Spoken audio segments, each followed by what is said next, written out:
Compartilhar aqui a telinha. Espero que todos já estejam vendo.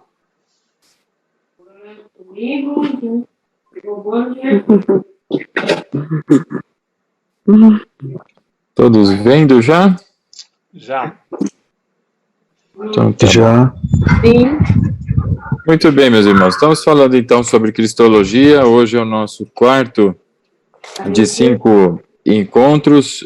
Obviamente o tema é bastante extenso e não é possível que em 5 encontros a gente consiga, não é, levar à exaustão o assunto, mas com certeza naquilo que são pontos principais importantes para reforço ou, não é, construção do conhecimento estão sendo abordados aqui. E na semana passada nós terminamos, não é, tratando dos desdobramentos aí das visões cristológicas, as diferentes maneiras de observar a obra de Cristo, né?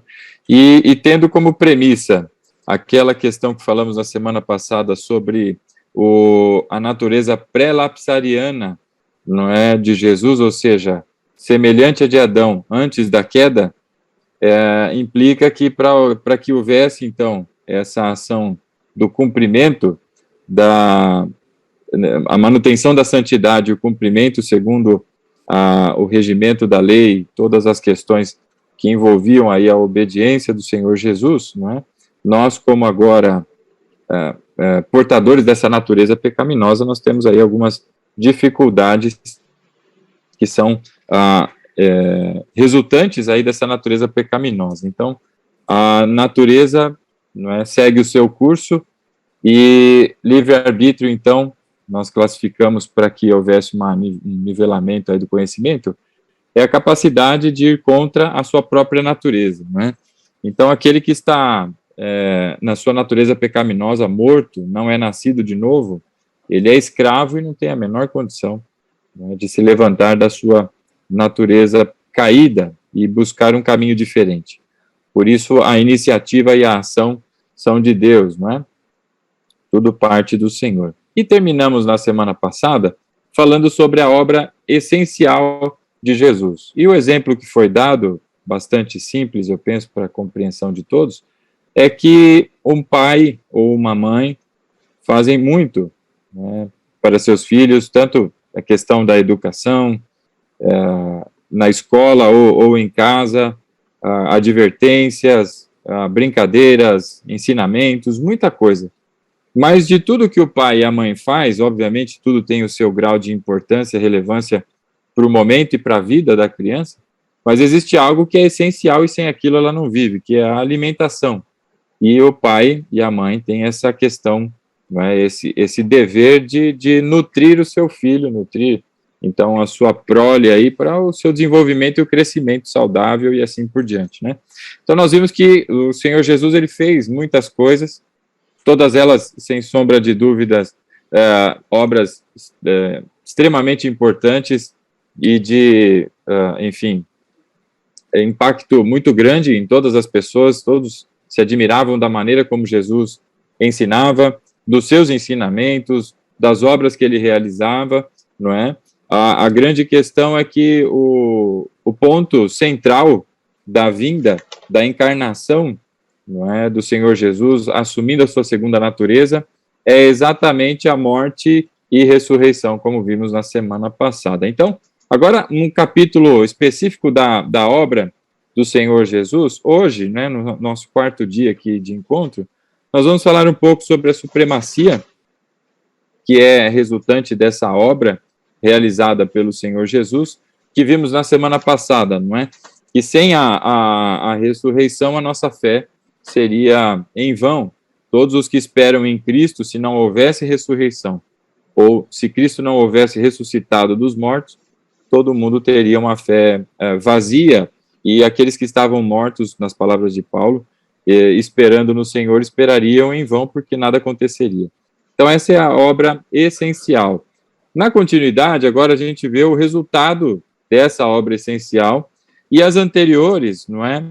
Um capítulo à parte aí, todos os milagres que Jesus realizou, eles tinham propósitos de demonstrar àquelas pessoas, não somente que ele era o Messias, verdadeiramente, de que ele é o Messias e o Filho de Deus, portanto, tal qual as Escrituras falavam, mas também numa apresentação do Pai, da misericórdia do Pai, e sendo ele, então, o ponto maior, o ponto alto da revelação de Deus, não é? Então, diante disso, o resultado dessa obra de morte e ressurreição, nós vamos ver um pouco disso hoje nestes tópicos: a sua supremacia, a relação com anjos, Moisés e Arão, o sacerdócio de Jesus e a aliança feita, não é, a partir de Cristo. Estes 4 tópicos, eles estão, obviamente, são temas bíblicos, mas há um aprofundamento na Epístola aos Hebreus aqui. Eles são, basicamente, uma estrutura. Se você fosse estudar a Epístola aos Hebreus, a estrutura seria mais ou menos essa. Obviamente, tem mais coisas a partir da aliança que vem a partir do momento que o autor de Hebreus, aos Hebreus, não é? Ele termina a sua exposição acerca destes pontos que vocês observam aí como nossa agenda de hoje. Ele dá a sequência, trazendo agora a exortação para a continuidade, não é? E a sequência da vida cristã, no contexto que aqueles irmãos viviam na ocasião. Então, aqui, meus irmãos, nós vamos entrando, em princípio, na supremacia. Supremacia do Senhor Jesus, não é? Como sendo Cristo, e também a sua obra. E aqui nós falamos especificamente da sua segunda natureza, sua natureza humana.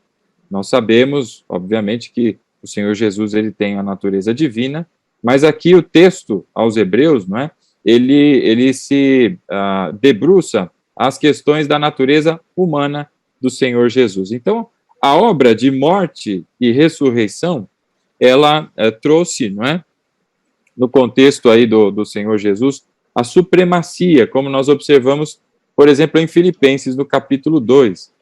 No capítulo 2 de Filipenses, o apóstolo Paulo, a partir do verso 5, ele vai dizer o seguinte, essa tradução é a NVI que você acompanha na tela aí. Seja a atitude de vocês a mesma de Cristo Jesus.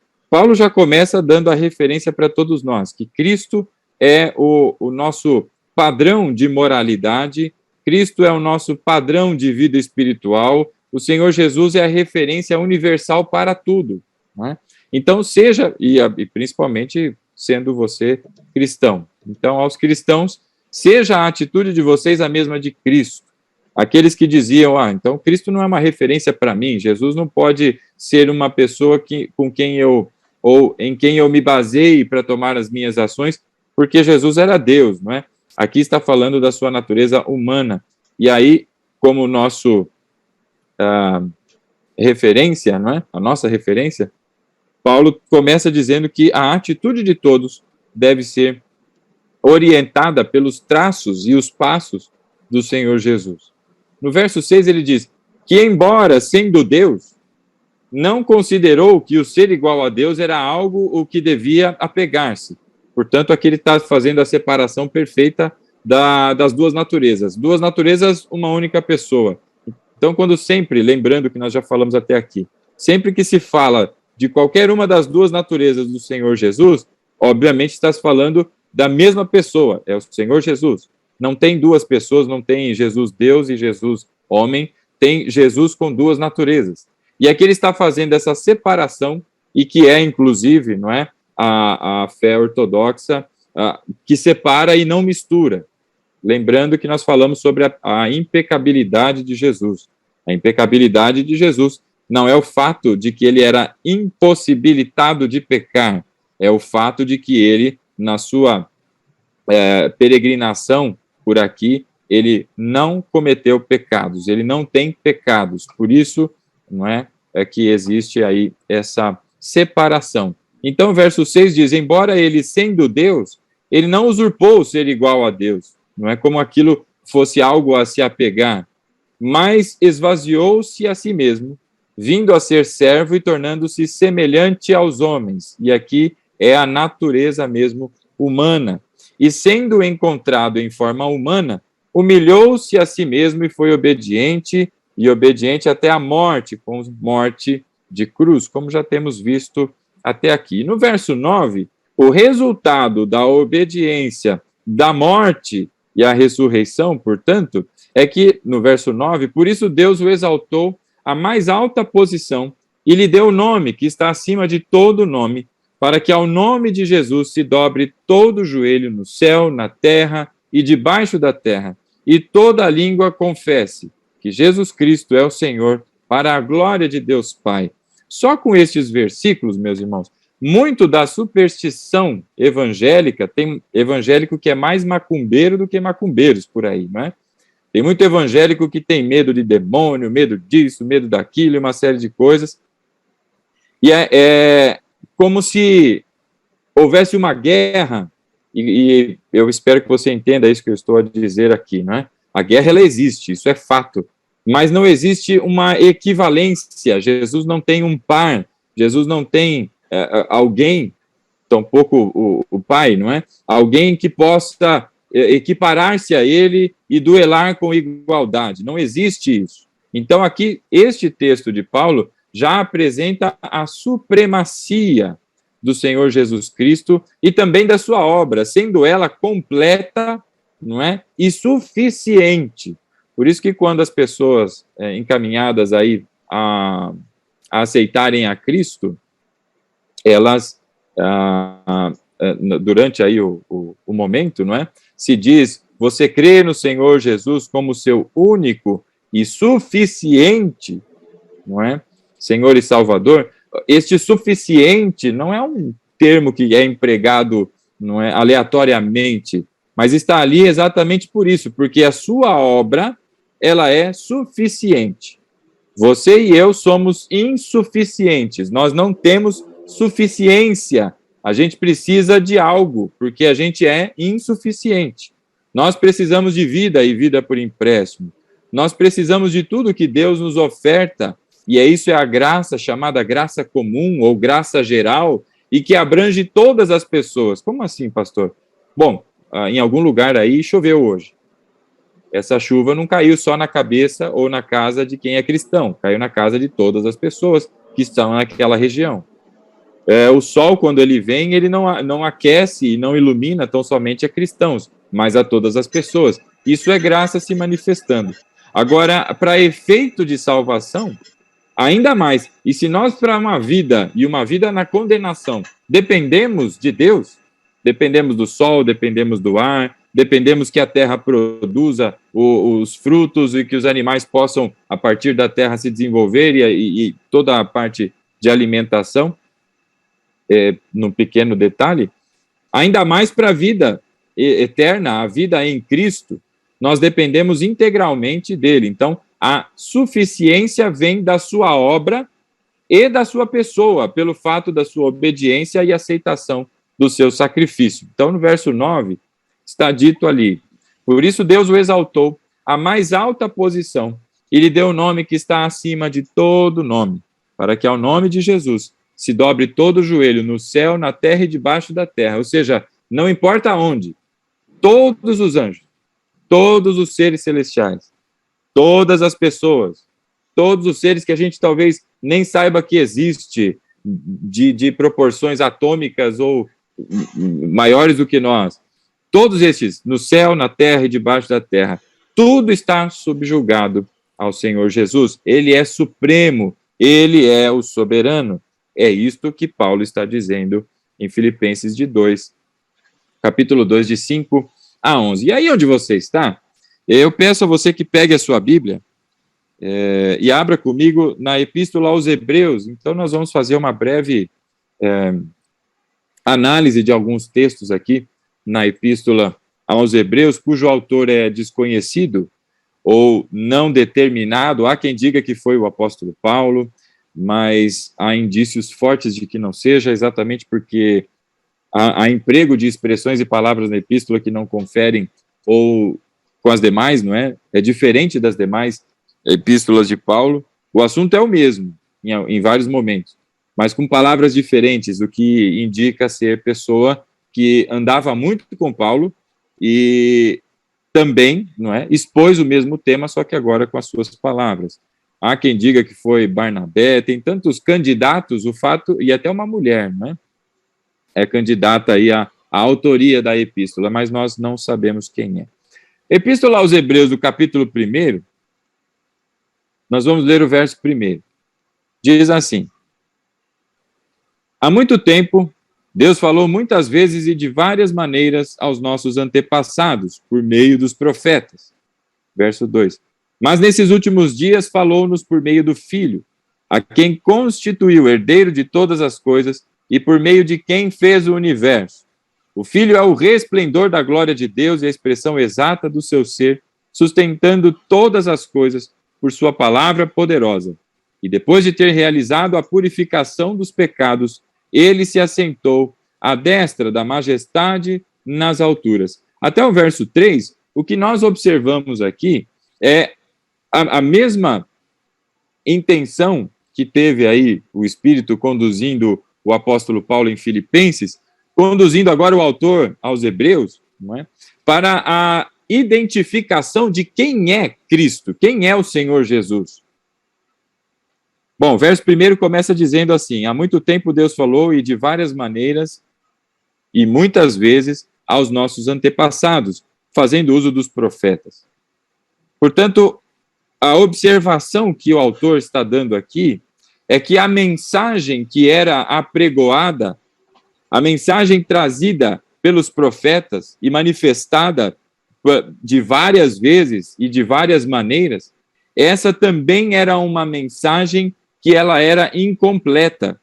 Incompleta não porque ela é falha, mas porque Deus reservou para o momento do Senhor Jesus aquilo que é a totalidade da revelação de Deus. Quando nós falamos de revelação, meus irmãos, eu queria fazer um breve parênteses aqui, porque as pessoas entendem errado. Revelação, não no sentido teológico, evidentemente, não é aquilo que alguém chega para você, fecha os olhos, não é, chacoalha aí um pouco a testa e Deus está me mostrando tal coisa. Não, a revelação é a revelação de Deus para o homem e a revelação progressiva de Deus para o homem. Então, quando nós acompanhamos de Gênesis até Apocalipse, nós vamos vendo e conseguimos observar, não é, a progressão da apresentação que Deus faz de si mesmo para as pessoas. Começando em Gênesis, com a intenção de não demonstrar como Deus criou o mundo, mas quem é o Deus soberano e que é capaz de uma obra criativa de proporções tão grandes, como é o nosso universo, o lugar onde vivemos e todas as coisas que a gente nem conhece. E aí ele vai formando um povo. A partir desse povo, ele vai dando informações, ele vai trazendo, por exemplo, a sua lei, ele vai trazendo nos profetas a mensagem que desde Adão, não é? Na condenação de Adão e de Eva, já havia sido dito da vinda daquele que desfaria toda aquela obra maligna e restauraria a condição ou a imagem de Deus no ser humano. E essas revelações, elas são progressivas, constantes e progressivas. Cada profeta vem trazendo uma informação, cada profeta vem trazendo um contexto, e isso vai tomando forma. E tudo isso é meio que uma sombra. É mais ou menos como se você estivesse em pé à frente de um foco de luz e de um poste. Atrás de você se forma e se projeta essa sombra. Essas informações e tudo que havia sido dito pelos profetas e revelado até então, era a sombra do que haveria de vir, sendo Cristo o que haveria de vir, e sombra dele, da sua pessoa e da sua obra. Então, quando chega o Senhor Jesus, ele já não fala mais de várias vezes o Senhor, não é? Ele não fala mais de várias vezes e de várias maneiras com as pessoas. Agora, a revelação ela é completa. Deus se apresenta de maneira integral, segundo aquilo que ele tem, não é, segundo a sua vontade de se revelar, ele revela em Cristo. Por isso o verso 2 de Hebreus vai dizer o seguinte: Mas nestes últimos dias, que são os tempos que nós vivemos agora, ou seja, a partir de Cristo, a Bíblia considera esse tempo últimos dias, estamos vivendo os últimos dias segundo a palavra de Deus. Verso 2. Mas nesses últimos dias, falou-nos por meio do Filho. Agora, as outras vozes e que apresentavam e delineavam a sombra, elas agora não são mais usadas e se apresenta aquele de quem a sombra foi projetada, que é o Senhor Jesus. E através de Jesus, Deus fala. E ao contrário dos anteriores, que eram várias vezes e progressivos, não é, detalhes fragmentados, agora vem de uma única vez, integralmente, a revelação de Deus. Então ele diz no verso 2, mas nesses últimos dias, falou-nos por meio do Filho. E quem é o Filho? Aquele a quem ele constituiu herdeiro de todas as coisas e por meio de quem fez o universo. Então aqui já no verso 2, nós também observamos que além de dizer que Cristo é a revelação completa de Deus, ele também apresenta o Senhor Jesus como participante da obra criativa. Então ele diz por meio de quem fez o universo, não é? E a quem também pertencem todas as coisas. Tudo foi feito para ele, por meio dele, e sem ele nada do que se fez haveria, não é, de ter sido feito. No verso 3, o autor aqui aos Hebreus, ele vai dizer o seguinte: o Filho é o resplendor da glória de Deus e a expressão exata do seu ser. Nisso, nós entendemos aqui, então, que Deus se revela em Cristo completamente. O que isto quer dizer para mim e para você? Não existe novidade de revelação depois de Jesus. Tudo acerca de Deus em Cristo é revelado aos homens. Então, essas conversas que tem esquisita no meio evangélico aí, de revelação, porque teve uma visão, e aqui eu não estou falando, me entenda, não é que alguém teve um sonho, que alguém, eu estou falando agora de coisas como, por exemplo, seitas e outras denominações que têm aí os seus profetas, e profetas entre aspas, e que estão dizendo, por exemplo, que a obra de Cristo não acabou. Ele continua trabalhando até o dia de hoje. Não foi completa na cruz a obra de Cristo, a obra da redenção. Não foi completa. Ele continua trabalhando. Isso é uma heresia sem tamanho. E de onde vem isso? Não vem da Bíblia. Isso vem destes profetas que tiveram aí um estado de nirvana, aí, um êxtase, e acordaram e começaram a escrever, cujos textos aí têm mais peso, ou têm maior peso, do que a própria Escritura Sagrada. Daí você tem a derivação de mormons, de adventistas, de testemunhas de Jeová, não é, os espíritas, pessoas que pegam, não é, desconsideram a Bíblia como a fonte e base, não é, para a sua espiritualidade, e eles mesmos escrevem para si os seus próprios textos. Então, são coisas e aberrações que tem por aí. Aqui, no verso 3, o autor aos Hebreus traz para a gente exatamente essa informação, de que o Filho é o resplendor da glória de Deus. Quer dizer que em Cristo, o resplendor da glória de Deus é uma expressão que às vezes para a gente é meio abstrata, mas para que você consiga ter uma ideia, é como se você pegasse todos os atributos de Deus, todos eles, e que são incontáveis, é um sem número de atributos, mas que você pegue lá a justiça, o amor, a misericórdia, a graça, não é, a longanimidade e assim por diante, você pegasse todos os atributos de Deus e elevasse ao seu estado máximo de atuação. Porque a gente sabe que a gente tem paciência e paciência, né? Você tem a paciência de ensinar o teu filho a primeira vez, você tem a paciência de ensinar o teu filho a segunda vez. Na quarta ou na quinta vez, a paciência já não é mais tão a mesma. E às vezes sai uma palavra mais rude. Na sexta vez, já vem a chinelada, não é? Então, quando você pega estes atributos e eleva ao máximo da sua capacidade, todos eles, e de uma única vez, é isso o que a Bíblia chama de resplendor da glória de Deus. Jesus Cristo é a exposição de todos os atributos de Deus na sua condição máxima, não é? De expressão, para que a gente pudesse entender aqui o que o autor está dizendo. Uma outra maneira de compreender o que seria essa expressão, resplendor da glória de Deus, alguém imagina o sol, já foi ilustrado dessa maneira também. Alguém imagina o sol, está lá o sol, não é? No sistema solar, está lá o sol, e ele está lá com as suas explosões gerando calor, e aquilo que sai do sol, ou seja, aqueles plasmas que explodem do sol, ou seja, aquela radiação que sai do sol e alcança a Terra, não é? Alguém também comparou estes raios de sol como sendo o Senhor Jesus e o sol sendo Deus, ou seja, ele transmite o calor, ele transmite, não é, a luz, etc., talvez, não é, numa tentativa de facilitar essa compreensão. Eu prefiro ficar com a expressão máxima, não é, de todos os atributos de Deus, que é exatamente isso que o texto está dizendo. Ele não diz também que Jesus é somente a expressão, não é, de todas as características de Deus, mas ele diz que ele é a expressão exata do seu ser. Em outras palavras, como já falamos aqui, ao olhar para Cristo, ao ouvir o Senhor Jesus, nós ouvimos Deus, ao olhar para Ele, vemos a Ele, ao observarmos o seu modo, tudo, nós estamos olhando para Deus. Quem vê o Filho, vê ao Pai. É isso que ele está dizendo aqui.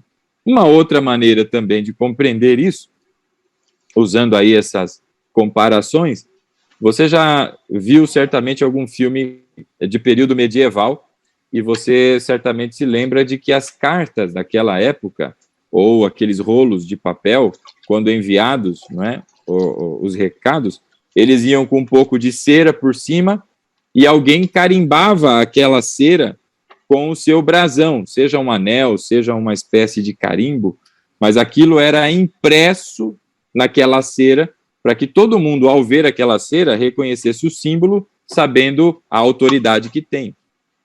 Então, aqui, quando está dizendo também que ele é a expressão exata do seu ser, há também quem ilustre dessa maneira, dizendo que este anel ou este carimbo que tem este brasão é aquilo que é usado na cera, e a marca que fica ali e que representa exatamente a imagem daquele brasão é o Senhor Jesus. Não é uma maneira também de se ilustrar isso.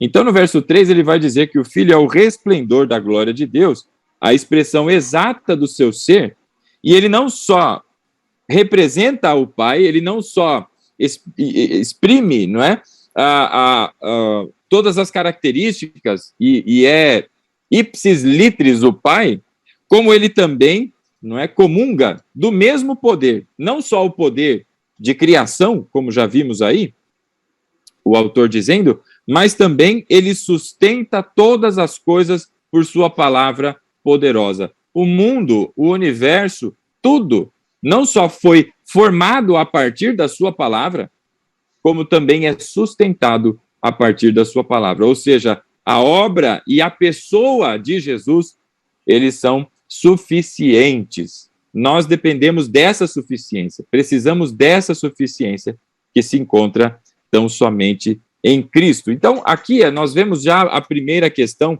acerca dessa obra, que ela é suprema, a pessoa e a obra do Senhor Jesus sendo supremos, não é?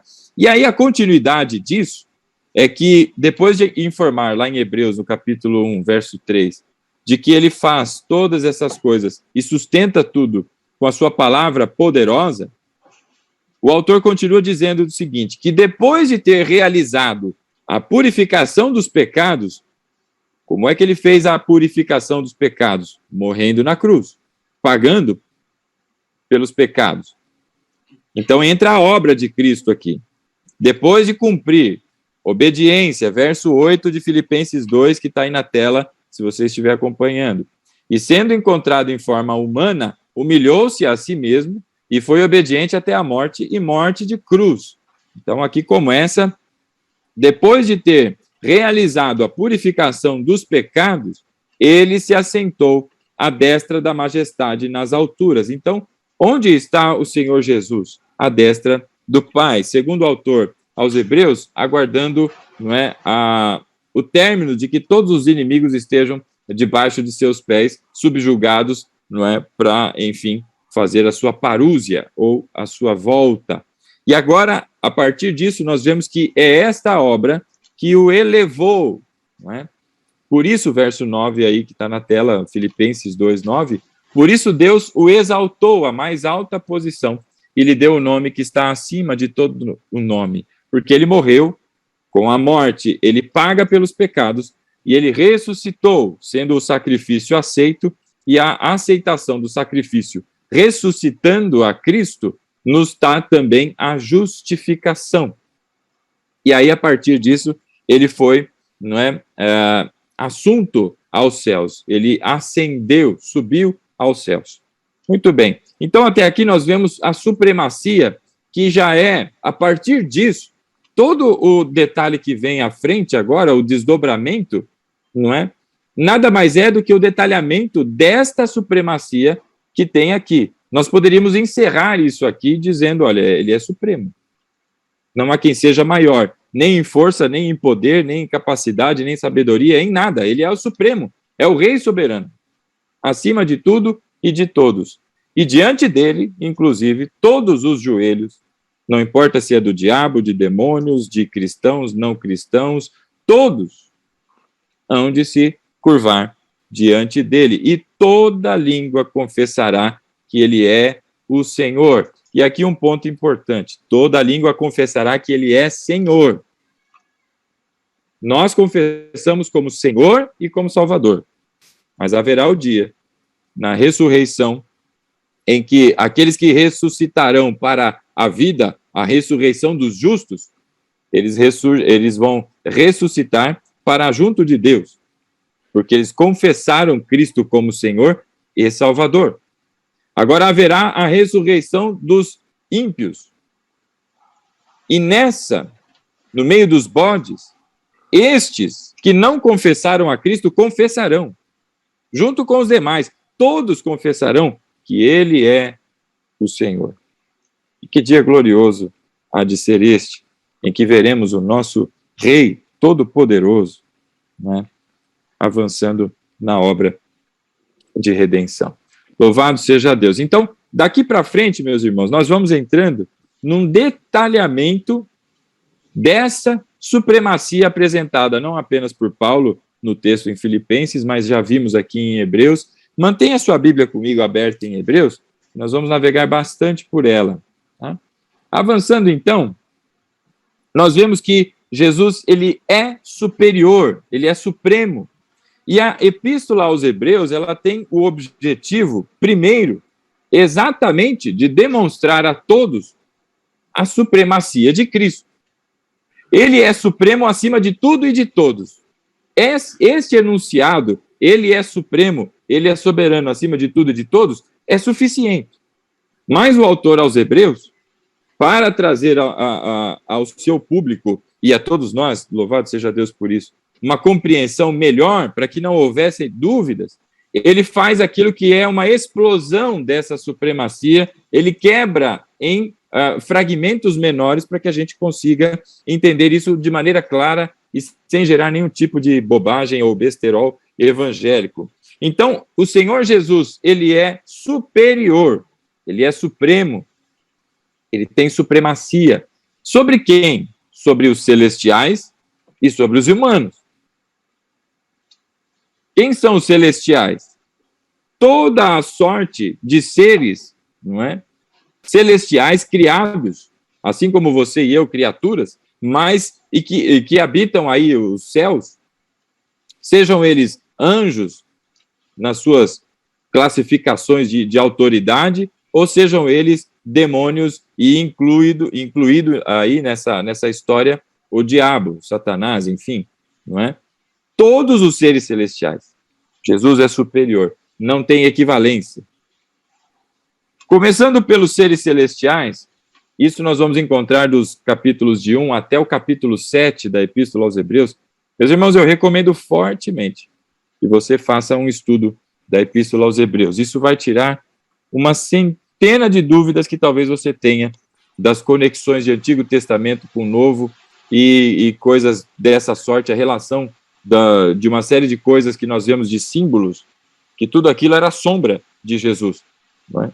E o autor aos Hebreus nos traz em detalhes essas questões. Então, a primeira coisa que o autor vai dizer é que Jesus ele é superior aos seres, não é, angelicais.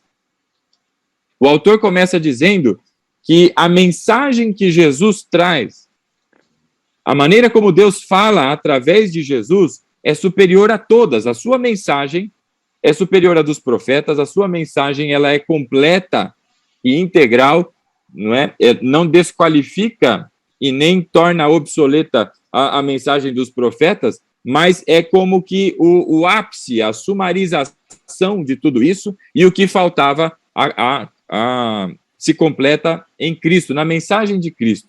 Primeira coisa que é superior é a mensagem de Cristo, por isso que ele só fala de uma única vez, e é suficiente. Agora o autor vai dizer que ele é superior aos anjos. No verso 4, Epístola de Paulo, ó, Epístola aos Hebreus, no capítulo 1, verso 4, diz o seguinte: depois de ter feito a purificação dos pecados, se assentou à direita da majestade nas alturas, tornando-se tão superior aos anjos, quanto o nome que herdou é superior ao deles. Então agora, o Senhor Jesus, a natureza humana, não confunda. Hebreus trata da natureza humana do Senhor Jesus. E o foco aqui é este. Depois da obra de purificação dos pecados, aceitação do sacrifício, ressurreição, ou seja, pagamento dos pecados e a justificação agora pela ressurreição de Cristo, Deus o elevou acima de todos, de tudo e todos, como vimos até aqui. E no verso 4 do capítulo 1 de Hebreus, Deus o torna superior aos anjos. Não só ele é superior aos anjos, quanto o nome que ele herda é maior do que todos. Sua autoridade é suprema. O que isso é importante que a gente veja? A natureza humana de Jesus, ele foi feito por um pouco de tempo, como diz a Bíblia, menor do que os anjos, porque os seres humanos são menores do que os anjos, não em tamanho, mas nas condições. Pouco menor, por um pouco de tempo. Mas a partir da realização da obra, da sua vida e obra, Deus o eleva a uma condição suprema, superior. Então ele se tornou superior aos anjos, a natureza humana, e está assentado à destra do Pai. A gente precisa lembrar que o trono de Deus fica em lugar inacessível, ele é cercado de luz inacessível, como diz a sua palavra. Então ninguém passa por lá, nem homens, nem anjos, nem piolho, nem coisa alguma passa por aquela luz que é inacessível, e ninguém alcança o lugar de habitação de Deus, que é o seu trono. Mas onde está o Senhor Jesus? A sua segunda natureza humana, assentado à destra do Pai nas alturas. Então, por que ele passa por lá? Porque ele é Deus e foi elevado acima de todos. Então, agora, torna-se superior aos anjos, quanto o seu nome herdado é superior ao deles. E no verso 5, ele explica o que isso quer dizer. Ele diz, pois, a qual dos anjos Deus alguma vez disse, tu és o meu filho, eu hoje te gerei. Ou outra vez, eu serei o seu pai e ele será o meu filho. Deus não disse isso a ninguém, senão a Cristo. E quando nós olhamos aqui, tu és o meu filho, eu hoje te gerei, alguém pode pensar no que nós já discutimos aulas anteriores. Ah, tá aí, tá vendo? Deus gerou Jesus sim. Jesus, ele é criado, tá vendo? É gerado. Esta afirmação que está aqui em Hebreus vem de um salmo. E este salmo é citado também pelo apóstolo Paulo em Atos dos Apóstolos, no capítulo 13, no verso 33. E eu